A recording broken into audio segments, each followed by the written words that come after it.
श्रावण पुत्रदा एकादशी व्रत कथा। एक समय की बात है, भद्रावती नामक नगर में महिष्मान नाम के एक प्रतापी और धर्मनिष्ठ राजा का राज्य था। उनकी पत्नी का नाम शैव्या था।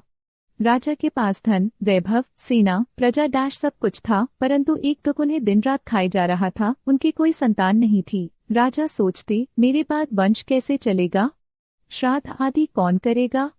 इस चिंता में वे उदास रहने लगे। वनगमन और ऋषि मुनियों से भेंट। एक दिन दुखी होकर राजा अपने घोड़े पर सवार होकर वन की ओर निकल पड़े।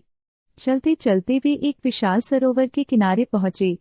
वहां अनेक महर्षि वेद मंत्रों का उच्चारण कर तपस्या कर रहे थे। राजा ने हाथ जोड़कर पूछा, हे मुनिवरों, कृपया मुझे बताएं, मेरे जीवन का यह संताप कैसे दूर होगा, मुझे संतान सुख कैसे प्राप्त होगा। ऋषियों की उपदेश। ऋषियों ने कहा, राजन, आज श्रावण मास का शुक्ल पक्ष है और आज ही पुत्रदा एकादशी का व्रत है।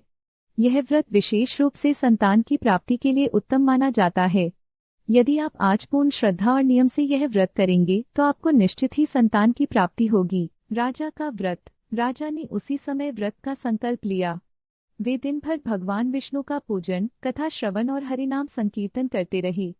रात्रि जागरण किया और द्वादशी तिथि को स्नान करके ब्राह्मणों को भोजन करवाया, दान दिया और पारण किया। फल की प्राप्ति। व्रत के पुण्य से कुछ ही समय में महारानी शैव्या गर्भवती हुई और 9 माह बाद एक तेजस्वी पुत्र को जन्म दिया।